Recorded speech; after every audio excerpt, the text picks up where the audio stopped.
Welcome back to Real Girl Talk Podcast Radio. I am your host, Sherry Ricard. I'm bringing you weekly interviews with fascinating guests, with action-packed episodes, highly relatable stories that help women reboot, regroup, and reinvent themselves in family, community, lifestyle, and business. And of course, always committed to keeping it real. Now let's dive in. The loss of a loved one is a nearly universal emotional crisis. Unprocessed grief and painful feelings can be buried, leaving you to feel numb. But there is hope.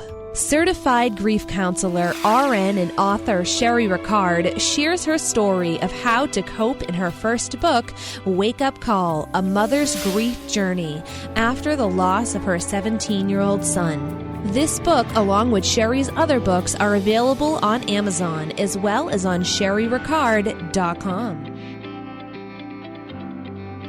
Hey guys, welcome back to Real Girl Talk. I am super excited and over the moon to have my guest today. I have Emily Simpson on the show, and she is an attorney. She's a part-time party planner, wife, mommy, stepmommy, and cast member of Bravo's reality TV show, Real Housewives of Orange County. Welcome to the show, Emily. Hi, how are you? I'm doing very well. Thanks for taking time. So Emily and I are both juggling the fact that my granddaughter could run into my office any minute and her twins could run into her room where she's hiding. Right now, he's flying a plane next to me, so it's all good. I actually had Reagan Charleston on my show from Southern Charm, New Orleans. And, you know, I'm right outside of New Orleans. So I actually went and met Reagan in New Orleans, and we sat down and did a little live show, and she breastfed while we did our podcast. So see, it is what it is. You know what? When you're a mom, you make the best of the situation. You make the best of the situation. So I wanted to jump right in, and I know we're limited because I promised Emily's Bravo agent that we would be limited on what we would discuss as far as the show goes. But I did want to tell you that I love you on the show. I love you, and you always keep it so classy, and that's what I love about you. So I did want to say that before we jumped in. But one thing that you shared last season, and we won't talk much about this season, but you did talk about some of the fertility issues that you had,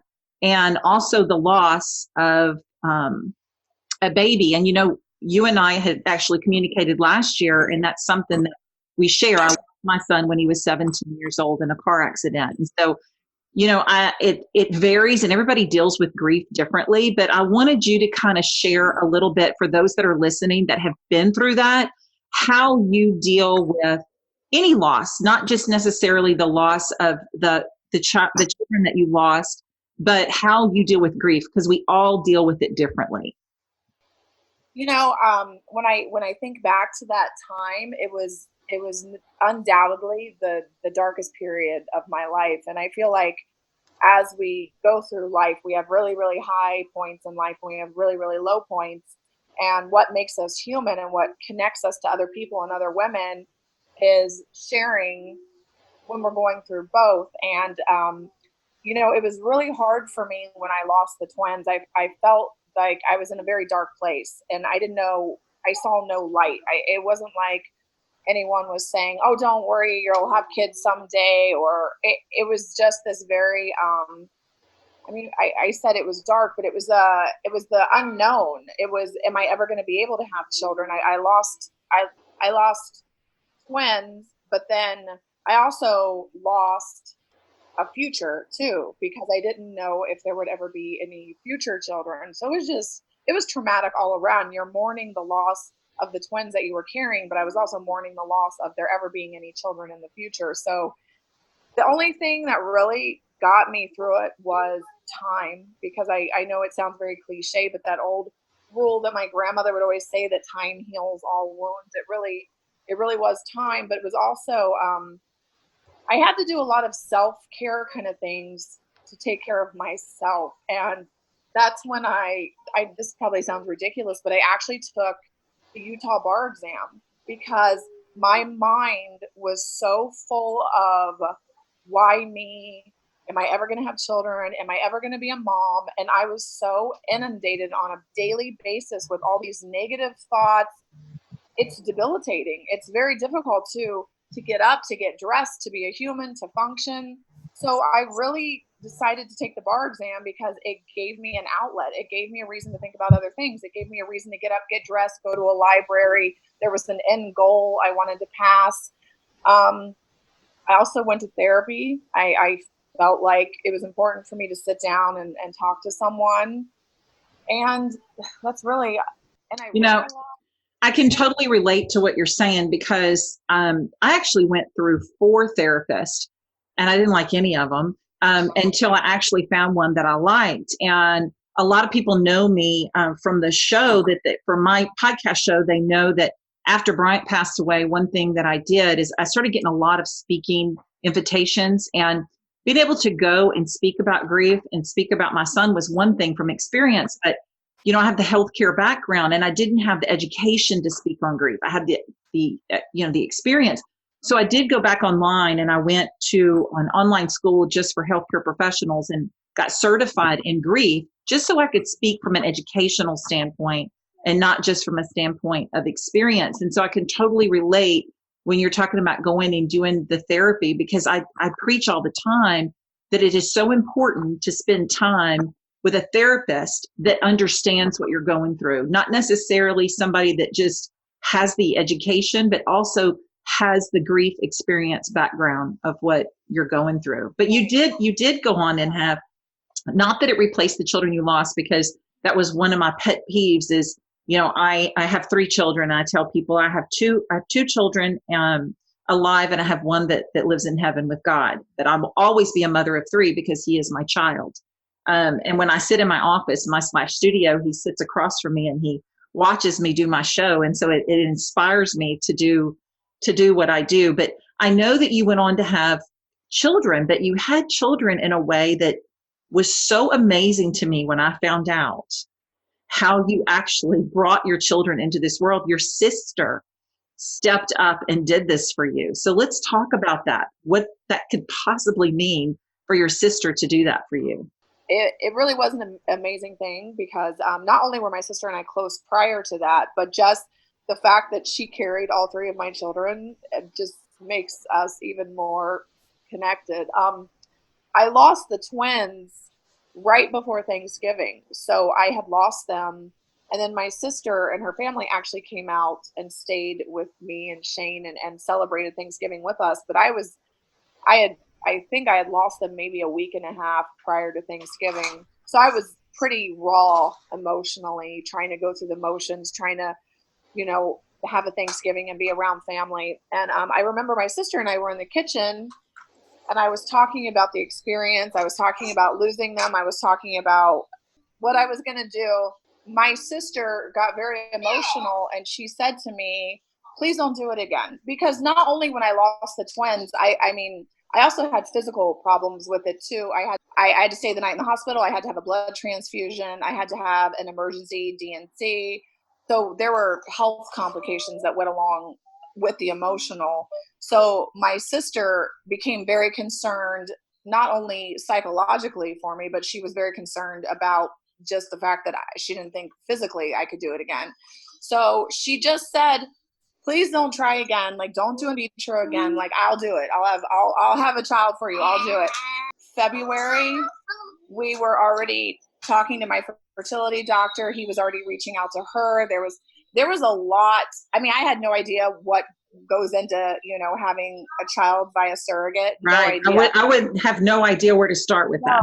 But it was complicated. It was very, very complicated, even though it was my sister. But I tell you, she stepped up to the plate like no other. I mean, she had to do so many things besides just carry my children for me. I mean, She had to go through a psychological evaluation. She had to get cleared. She had to do all these physical exams. She had to fly out here and meet with my doctor. She had to, I mean, she did so much. It was insane. I mean, I feel like you're actually describing my sister right now, because my sister and I are so close, and I can see her going, just forget it. I'll just carry the flipping kid. Like, I could just see her just throwing her hands up and going, I'll just do it. And she would do it. I mean, that's how close we are. I don't know what I would do without my sister because we're just that tight. And I always tell her, and she knows, if the situation were reversed, I would have done the same thing for her. She got the good, uterus, and why not spread the love if she got the good uterus? We'll all use her uterus. So well, it's her uterus. Well, that's a beautiful ending to that story when you're talking about your grief and not understanding whether you're ever going to have children. Because I have a friend right now that's really struggled for the last year to have a child, and she's carrying twins now. And so we're having her baby shower in December, and everyone's super excited because we were really just wondering if it was going to happen for her. And she had to go through all the fertility treatments as well. Right. So we're really excited for her. So I'm going to shift gears a little bit and talk about some of the other things that I know that you've been dealing with, or you had, because I know this show is actually filmed, way ahead of time. But I want to shift gears because I know that you have been in the limelight here and have taken a lot of criticism about your weight.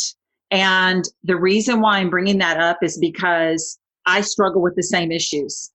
And I know there's a lot of women that struggle with those issues. And when somebody goes on social media, regardless, maybe it's just in a friend group. Maybe it's not somebody that's out in the public and, has a podcast show or is on a TV show or whatever. Even in a friend group, sometimes you'll hear women that are body shaming another woman, and then it gets back to them. And that's never okay, because I'm about women empowerment. I mean, you can see on my Instagram that it says my calling, my superpower and my calling is inspiration. And I get that from my son passing away 12 years. I don't allow negative into my space. But I want to talk about that a little bit because I know you've been working hard and you're working hard for you for health purposes. But talk about a little bit about how that has affected you and where you are today and what you're doing with that, because I know other women are probably already crying right now, waiting to hear what you're going to say. Yeah, I get emotional about that too. First of all, I always knew that like I wasn't built like other girls. I was a cheerleader in high school and college, and I cheered with a lot of very thin, skinny girls. And I was always bigger and taller and more voluptuous. And it never bothered me. I never had a problem with the way I looked. I never had a problem with like dating or boyfriends or getting married or anything like that. It wasn't really until I went on this show that all of a sudden I never had a problem with how I looked, but all of a sudden people did. And it was so disturbing to me that there were so many women out there who took the time and effort to just criticize, to say you're fat, or you need to go on a diet, or you need to stop eating, or someone needs to staple your mouth shut, or all the other horrible. I just remember thinking I basically have two choices. I can hide and cry and sit in the corner and be like, these people are so mean.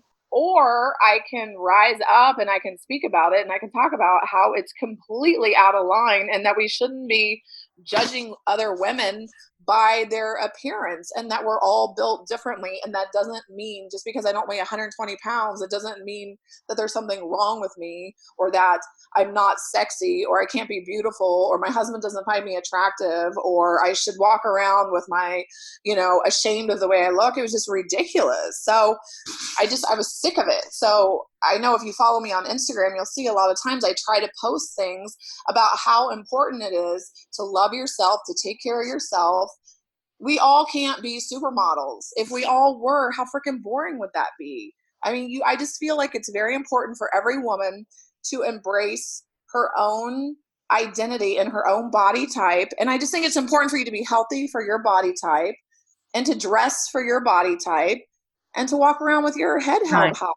Well, it's funny that you said we can't all be supermodels because one of the most beautiful women in the world, the supermodel, Ashley Graham, is a plus size model and she is absolutely stunning. And so are you. So I will tell you, when I saw this, I was a little taken back because you're not overweight. So I look at you and I'm thinking, well, if Emily's overweight, I must be humongous, and I don't see it. And that was the other thing that really bothered me about people coming at me and calling me names was I really, for, the last 10 years or so have been between like a size 6 and an 8, and which is pretty much like an average size American woman. So when people were coming at me and saying all these horrible things to me, I was just like, you're basically insulting like the majority of the population of America, of women. It's so sad to me that people are saying this about me when so many women look like me or built like. Yeah, it is. It's really mind-boggling to me too, because I never saw that. And when I saw kind of the heat that you were taking, it really hurt my heart, because I know one thing that really was hard for me, even though I grew up in the pageant world, and going out on stage and doing all those things when I was younger was not a big deal. But, you get older and you have babies and all of that wonderful stuff. And even, when I was in my 30s, I was in the Mrs. competitions. And so I was in Mrs. Tennessee, Mrs. Nashville, and all that great stuff. But then I had Carson at 35. And when my son passed away, my drug of choice, everybody knows my drug of choice was M&Ms. And I just ate like crazy. I wasn't a meth addict. I didn't do drugs. I wasn't an alcoholic. But what I did is I just ate. I mean, I literally would eat sweets. Sugar was my poison when Bryant died. And so it was really easy for me in my late 30s and early 40s to gradually start putting on weight. And so I didn't want to put myself out there when I go to speaking events. I'd hate it when people were taking pictures. I'm like, oh gosh, don't take a picture, or don't do a video, or, I was always the one that wanted to hide in the back. And I will tell you that you being as strong as you are and taking the heat like you have given so many women inspiration and confidence to get out from behind in the pictures and stand in front and just really not give a rap, because I know I don't anymore. Yeah. People will video me when I'm doing speaking events and take pictures. And I'm like, you know what, whatever. This is me. And if you don't like the way I look and you want to judge me on, whether I like cupcakes or not, then I don't want you in my circle anyway. You don't deserve to be here. Yeah. And that was another mindset that I had to put myself into, where the people making these horrible comments, you really have to kind of take a step back and look and think, who are these people, and do they affect your daily life? Do they know you? Do they know your heart? They don't. So letting them affect you is it's poison. It makes you start to feel badly about yourself, and you just can't do that. You have to be secure in yourself, in your family, in your children, and the people that know you and love you, because they're the people that see your soul, they see your heart, they know who you are, they know you're a good person. And we're women, and I'm in my 40s, and it is so much harder for me to lose weight than when I was in my 20s. I don't know what's going on. Like, my hormones are messed up, my metabolism packed up and left. It is what it is. It is what it is. Well, I think you're gorgeous. I think you're absolutely beautiful, and you're just as pretty on the inside as you are on the outside. And I hate that you had to go through that, and I hate for women in general that have to go through that. But one thing that I've just realized, it really doesn't matter what other people's perceptions are of you, because a lot of times you're just going to have the haters anyway, regardless, whether you're on television or you're not on television, you're going to have the haters. It may just be in your family or your friend circle. And you have to be able to recognize that and not surround yourself with those people. Because I know when my book first came out, Wake Up Call, I was so proud of that, because I put my heart and soul. I journaled for 7 years to heal from the loss of my 17-year-old son. And I turned that into Wake Up Call, a mother's grief journey. And do you know that out of all the beautiful comments, because I had the newspaper calling and NBC, I did all that. And out of all of the most beautiful comments, the comment that stuck out to me the most was the woman that went on my Facebook inbox and said, "How dare you profit from your dead son?" And out of, we're talking thousands of beautiful comments, that one has stuck with me for 12 years. And what I wanted to reply was not of what I should say here, because I'm a Christian, but what she didn't know is every dime that was made on that book went to my son's foundation, which paid for a scholarship every year for a deserving senior. But I didn't feel like she deserved that answer. Right. So I just didn't even reply. I literally didn't reply. But do you see, I can still remember that comment like it was yesterday, and it was 12 years ago. I know exactly what you're talking about, because I'll get bombarded with messages on a daily basis with women telling me how I inspire them to start working out, or I inspire them and they say beautiful, amazing things to me. And then it's the one jerk Yep. that takes the time to tell you something horrible about yourself, and then I that's what festers in my mind, and that is where you and I as strong women have to realize that we can't let that one person who's negative, who is probably said mean things to other people on Facebook that day, let's Well, be honest. probably, if you want to be honest, probably lives a miserable existence. Probably. I mean, she probably sent that message to you, and she probably bashed 10 other people on Facebook that day too. And she probably Right. took a lot of enjoyment out of that. And that says a lot about that woman because, I don't have the time, and nor would I ever want to do something like that. Yeah. So people who enjoy doing that, there's something wrong with them. Right. So Right. And, and I want to talk about too, speaking of negative comments, I know that you get some heat from Shane, but what people don't see is Shane you're only seeing a tenth of a tenth of a 10% of Shane. And if he's anything like my husband, if he was on a reality show, which he would embrace it, but if he was on a reality show, he would be showing out. And he would show out and you would not even know who Wendell was because people would go, what is it with this guy? And I would be like you going, you don't know him. He's really not like that. yeah, I feel like I don't even explain anymore. It's not even worth my time. So many people, and the comments that bother me the most, I think, are the ones that tell me to leave my husband. And Oh, you can say he's a jerk. I don't like him on the show. I think that's fine. That's an opinion, based upon the small clips that they show. Like, I get it. He doesn't come off the best, but we have three small children together, and he's a very, very good dad. So I feel like when people are just like, you need to leave him, you need to leave him, I'm like, you don't even know what you're talking about. You're talking about an 11-year marriage with three children and two right. stepdaughters. And, it makes no sense. I don't just pack up my bags and walk out on my husband because a bunch of people on social media told me You don't like him. there's obviously a lot more to Shane than the few 10-second clip, a minute here, a minute here, than Right. shown on TV. Right. And two, I mean, we all know what Bravo does. I mean, we know that they do the clips and they do the editing, and because it's a show, they've got to make it a really exciting show. Monique Samuels is a friend of mine. As a matter of fact, she's on Housewives of Potomac, and I was in DC with her on Saturday, and we had this discussion, and she said, you know what? You're going to see 10% of 4 to 5 months of filming. And she said, and you never know what they're going to capture until right before the show comes out. Like we don't even know what you're going to see.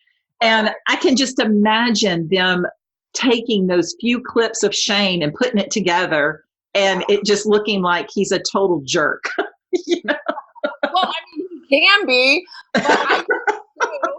And I'm telling you, there isn't a woman out there who's married, who's been in a long-term marriage with someone who's been through everything we've been through and has three kids together. I'm sorry, but if a camera crew came into your house and filmed your husband's going to look like a jerk too, because men, Shane isn't like, he doesn't want to be a superstar. He doesn't want to be on TV. He doesn't really want to film a show. He kind of begrudgingly does it, and then he kind of has a chip on his shoulder.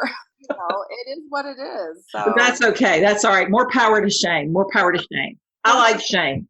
Well, before we jump off, I do want to talk about, because this month we've really been talking about things like, and we've kind of covered bullying. So October is anti-bullying month.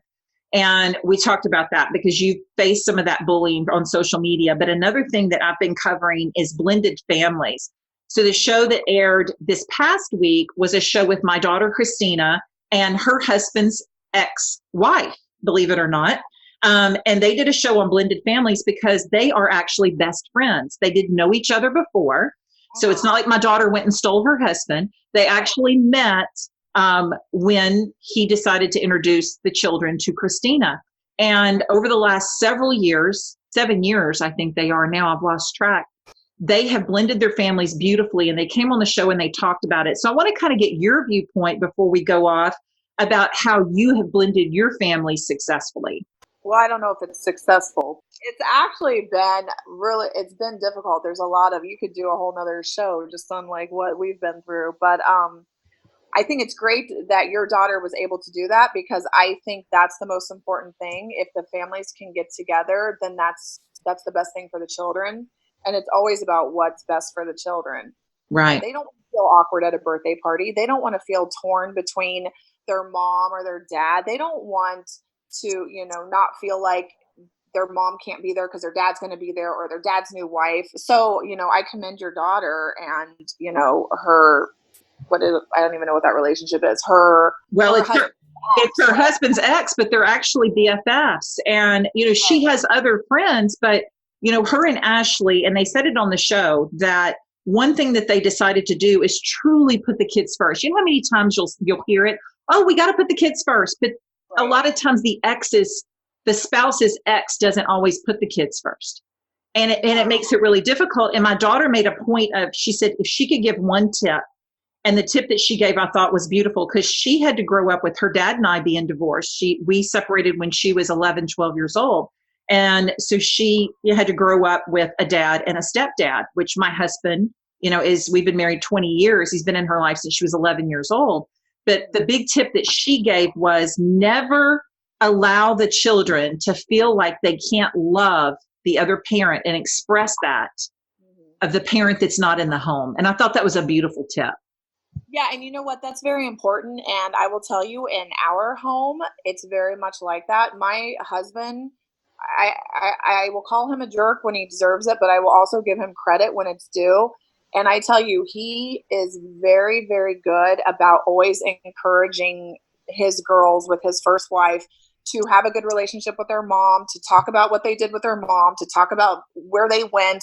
He makes it a very open environment. And I know that his children appreciate that, because it's not reciprocated on the other side. So I won't go into detail about that, but it's an issue when a child doesn't feel comfortable talking about what they did with their dad, if they because we have 50-50 custody. So, they spend half time there, half time with their mom. But right. If they don't feel like they can go home to their mom's house and say, oh, we did this, or we did that, or we had this for dinner, that's sad, It is sad. And I believe I think my daughter makes those efforts because she did not grow up like that. In our home, she was always welcome to talk about her father. And she will tell you, and she did on the show, that, when she was at her dad's house, it was, you're not calling your mom, it's my time. And so she always felt like she wasn't allowed to love her mother at her dad's house. And so she has taken that into this blended family that she's in and decided not to make it that way. So I give her and Ashley a lot of props with that. But I appreciate you so much, Emily. I really do. Thank you for being on the show today and sharing with everyone. And tell everybody where we can find you for those that are not already following you on social media and on Bravo. Where can we find you? I am on Instagram. It's RHOC_Emily Simpson. So follow me. I try to do a lot of positive posting and encouraging women, because I really believe it's important for women to empower each other. So, but thank you for having me. I had a great time chatting with you. Thank you. And guys, remember to step out of your comfort zone. Try something that you've never tried before. Do not take someone else's perception of you as your reality. Your perception of you is your reality. And make sure to keep your faith in God. And until next week, have a blessed, blessed day.